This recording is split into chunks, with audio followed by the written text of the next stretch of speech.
Scotland, and the Scottish Highlands in particular, is one of our favourite places in the world. Living in the UK, it's almost right on our doorstep, and so we've been lucky enough to have many incredible adventures there over the years. Whether driving around the famous NC500 route to the northernmost point of the mainland, seeing the wild landscapes on the Isle of Skye, or climbing to the top of Ben Nevis, the UK's highest mountain, all our trips to Scotland have been packed with incredible memories. Now we're back in the Highlands again, this time alongside my parents, who kindly invited us to join them in one of their favourite spots in Scotland, the less visited area around Glenelg, which is not too far from Kyle of Lacouche and the Skye Bridge. We'll be climbing the severely underrated Munro Beinn Sgritheall and doing a few other smaller walks around the area. So join us as we explore a part of Scotland that most people never see. If you're new here, we're Kitty and John, and we love to travel and experience new cultures. Whether we're trekking in the Andes Mountains or paragliding over the turquoise waters of the Turkish Riviera, our passion for travel never seems to fade. We spent much of the last few years exploring the beautiful landscapes of Central and South America, but now we're back in Europe and are excited to show you more of our home continent. So make sure to subscribe and hit that notification bell if you'd like to see more content from this beautiful part of the world.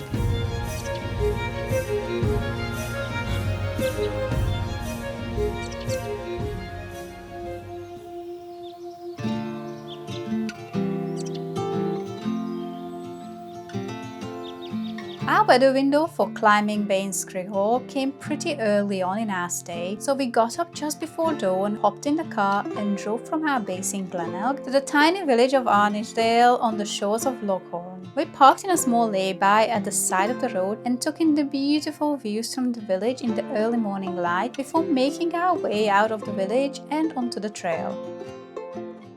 So we're back in the Scottish Highlands and we're just up here for a week. The weather is not looking fantastic for the week. We're not sure how much we're going to be able to do, but we have managed to get this one glorious day. No clouds in the sky. So we decided to come out and climb the local Munro, one of like almost 300, just over 280 I think Munros across Scotland. This is the one that we're climbing up above us. I'm not going to try and pronounce its name because I will just do a disservice to the name, I'm sure. About 928 meters. We're going up this little gully here, this valley to here, this point, and then we'll go up the side of it here, across the top, and then down the other side, and then back along the road which kind of winds along the loch. It reminds us a little bit of Stack Pollard, which we did when we came up to the Highlands last time, but I think a lot quieter than that overall. That one's quite a popular one to do because it's right near the NC500. This one is like way off the NC500, so definitely not as popular.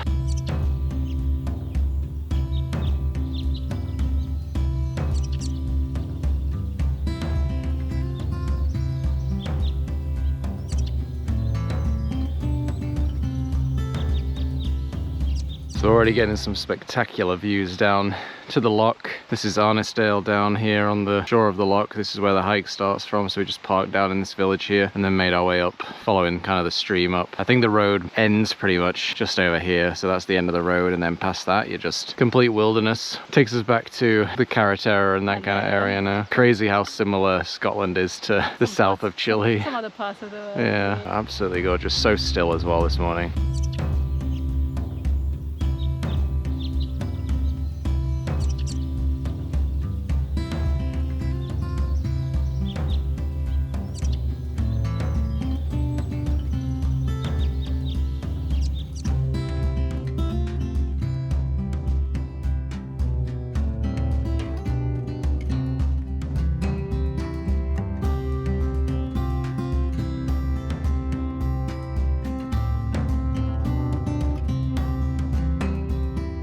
One thing to be aware of with this hike is that it is very steep. Definitely not a hike for like a beginner hiker or someone just wants an easy kind of day out in the Scottish Highlands. Makes you work for this Munro. Literally the entire way up from Arnisdale down here has just been like this. I don't know if you can really see it in the camera, but if it looks steep on the GoPro, it's usually pretty steep in real life. You ascend pretty quickly, but it's just because it goes like this and it's not really doing like switchbacks and stuff. Yeah, just to bear in mind, if you do want to do this hike, definitely for a more experienced, or you have to have a reasonable level of fitness in order to do it.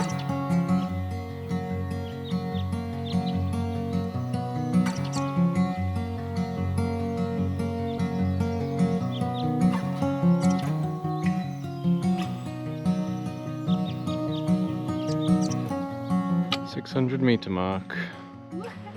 And now we got to go up that.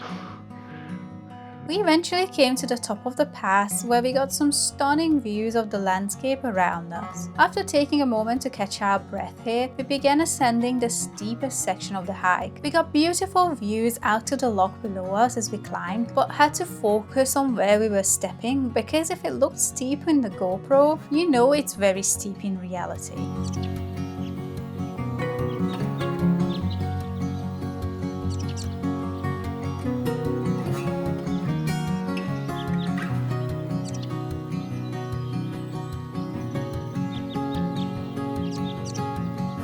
So I made it up to the summit of the smaller of the two summits. Main summit where we're going to, the Munro up here, and then descend back down the other side. But the views up here are just spectacular. 360 degree all the way around to where we started down there by the lake. Clouds have come in a little bit now, so thankful that we can still see a little bit, but it's definitely cooler. We had a little accident. It was very steep and we dropped the camera and it went tumbling down the hill. God knows how far, like 50 meters or something. Lens is smashed up, but thankfully the camera body is still intact, a bit battered, but it still works. I was just watching it fly and it just gained momentum and it just went further and further down. I was like, that's it, we're not even gonna get this camera back again, but we found it. Only problem, I've got the big lens. We didn't bring our wide angle lens for some reason. No, so not a great day at the office. Thankful it's just the lens and not the body. Could have been worse. From the lower summit, we began making our way across the top to the official summit. This section was by far the highlight of the whole walk, so we took our time to soak up the incredible views around us.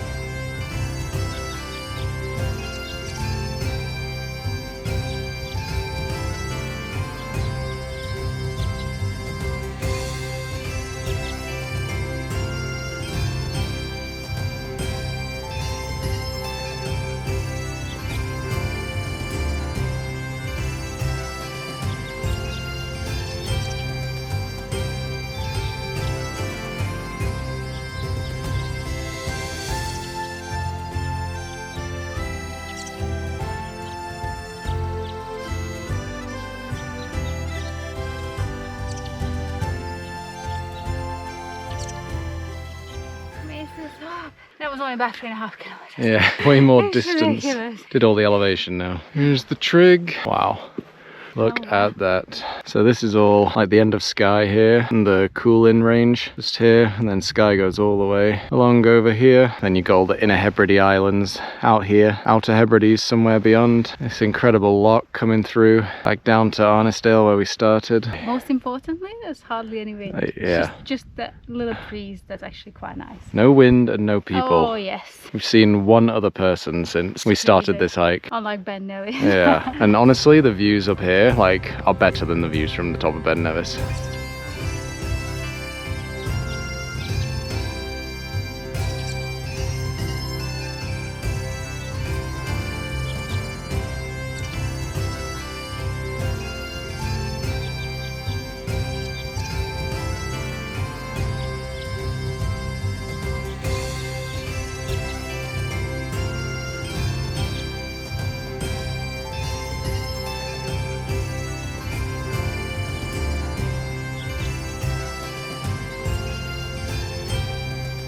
Saying bye to the summit and these beautiful views at the top. We're going to descend down this ridge, down to this little loch in here, and then you go down through the trees, back down to the road, and then follow the road underneath the mountain, back to the car. We've only done about 3.5k out of the 11k or so that this trek actually is. Still nowhere near halfway. We've done the hardest bit because we've gained all of our elevation. And it's all downhill. Way Could be faster, but this looks a little sketchy to start, so let's see how we go.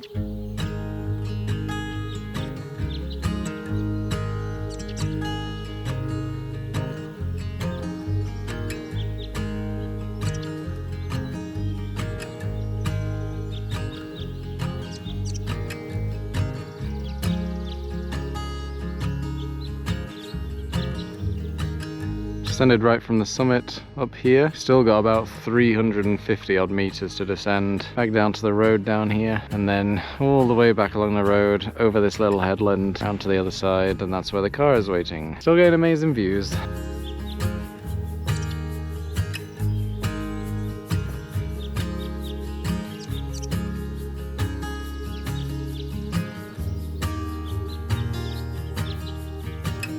Eventually, after a very steep final section through the trees, we made it back to the road and followed it back along the loch to Arnisdale. The rest of our week was spent trying to avoid the rain showers to do a few shorter walks and activities. Glenelg is an extremely beautiful and peaceful place off the main tourist trail, so you can find some fantastic walks and scenery without the crowds you get on Skye and the NC 500. We stayed in a gorgeous little cottage right on the Glenmore River where it runs into Loch Horn and could do some nice little walks from right outside the door. We walked across the tidal estuary when the tide was out towards the old military barracks, getting nice views back towards the Isle of Skye, before circling back through the tiny village of Glenelg. In the other direction from the house, we walked along the old military road towards the channel that separates Skye from the mainland. We passed Benera Beach to our left and continued following the road as the skies began to clear until we reached the end of the road where a small ferry can take you over to Skye to continue your journey. We spent a little bit of time here admiring the views of the channel, keeping our eye out for seals and dolphins, and watching the ferry shuttle people between the mainland and Skye. We then did another short hike which began about halfway between Glenelg and Arnisdale, and which took us down to a beautiful stretch of coastline. Starting from a small lay-by next to the road, we followed a gravel track as it zigzagged down to the Sending Islands. At the end of the road is a gorgeous beach and a small white cottage. This secluded spot was once home to Gavin Maxwell, a Scottish author and naturalist who famously raised and lived with otters here. We found a stone plaque marking where his old home and his ashes lay buried, and nearby another plaque dedicated to one of his otters. From here we had to cross a small stream and walk through a beautiful little woodland filled with bluebells before getting down onto the beach and crossing over to Sending Islands as the tide was out. So the path's just led down to this gorgeous sandy bay. You want to make sure you're down here when the tide is out in order to be able to come onto the islands down here. We've seen this all over Scotland whenever we've been up here, these beautiful sandy beaches. The water is just crystal clear, just like you'd see in like the Caribbean or something if the sun was shining. It'd be like this beautiful bluey colour. Really shallow, gradual. The rare occasion when you can be in a swim shorts in Scotland, then this is a beautiful, beautiful spot to come and have a swim. Just doesn't happen very often, as you can see with the weather today around us.